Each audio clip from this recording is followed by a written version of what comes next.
Okay, time to check out the great reactions from my Bambi review.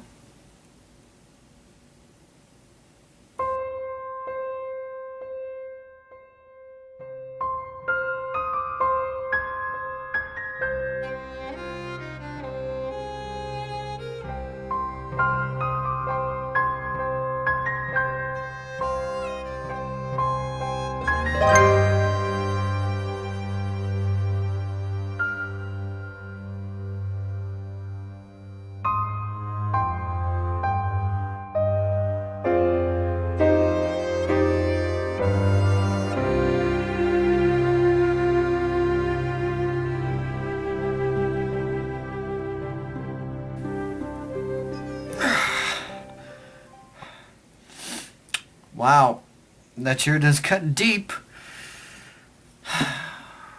Well, subs, let's see if we can change those opinions, shall we?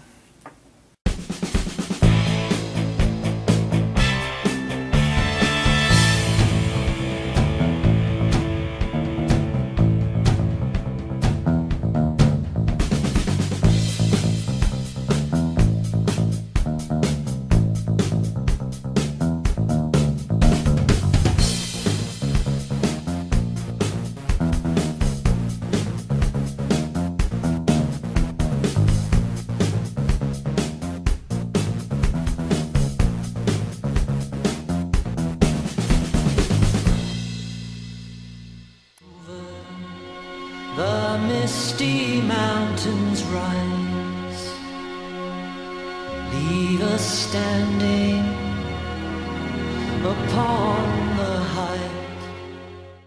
Finally, the Hobbit and Unexpected Journey is here. If you don't know, I am a Tolkienist. My favorite book is The Silmarillion, if that says anything. Tolkien is my favorite author, and The Lord of the Rings is easily counted amongst my favorite movies of all time. Suffice it to say, we came into this movie with high expectations. And did it deliver?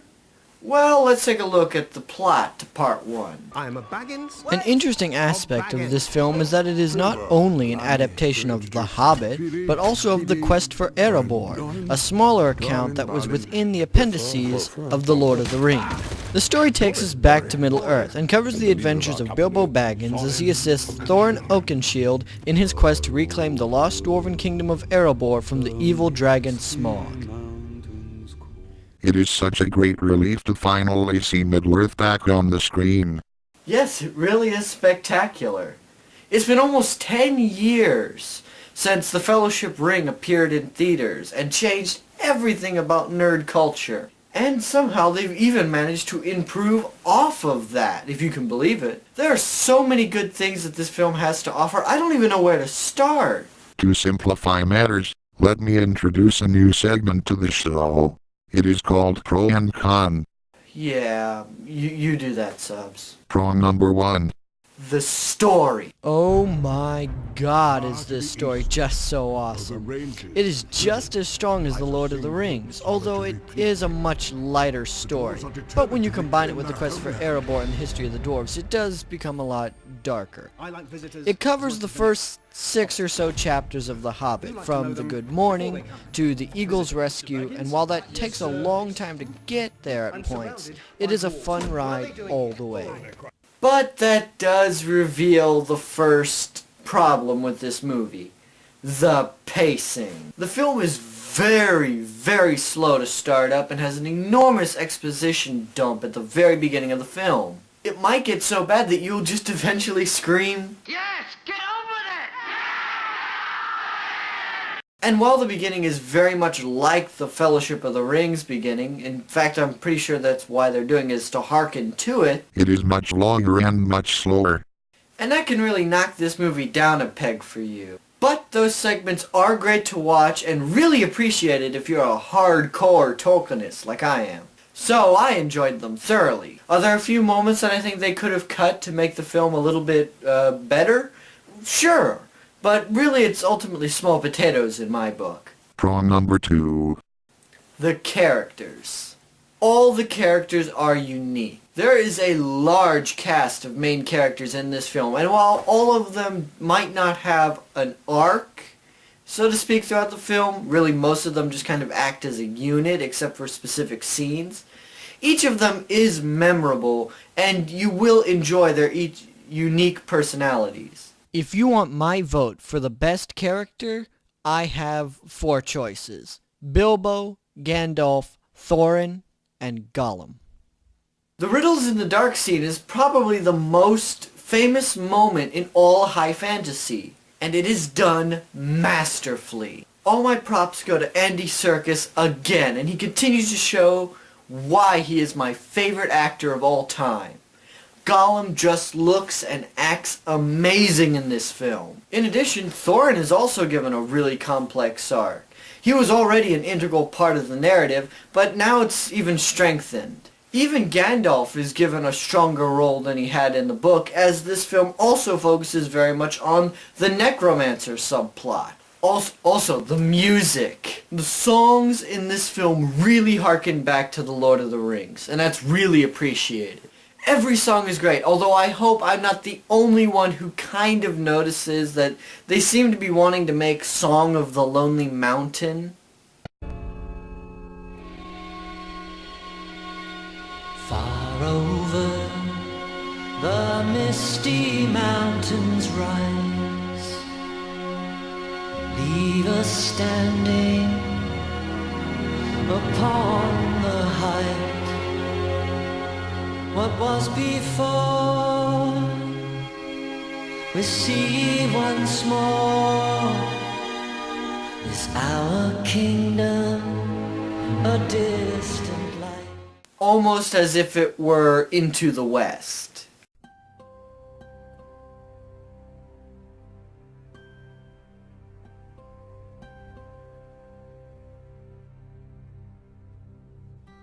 Lay down your sweet and weary head. Night is falling. You've come to journey's end.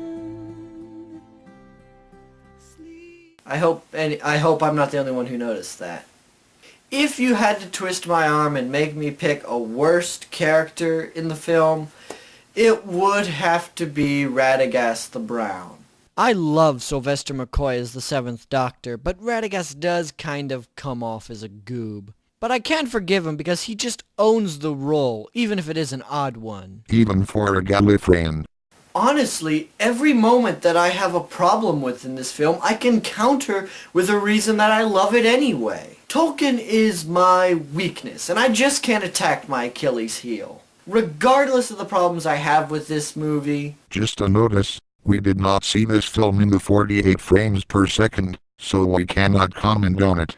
It is an excellent addition to the Tolkien film universe, and I anxiously await part 2, The Desolation of Smaug. I give this movie a must-own. You must go and see this movie now, and once it comes out on DVD, you need to get it in your collection. Again, I saw it in 24 frames per second, and I would just, stick with that. A lot of movie theaters are going to call it, I think, Hobbit 3D HR. Don't go to the HR, just go to traditional Hobbit. Hey, Subs, can you contact Sendu? Sure thing, Joe.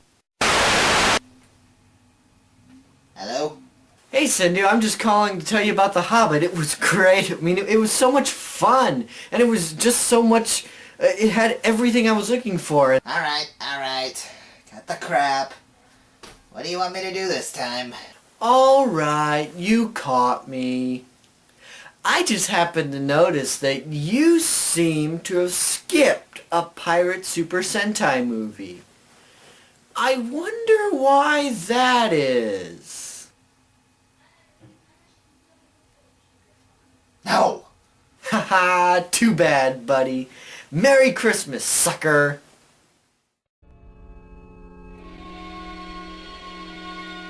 Far over the misty mountains rise, leave us standing upon the height. what was before. We see once more. Is our kingdom a distant light? Fiery mountain beneath the moon. The words unspoken will be there soon. For home a song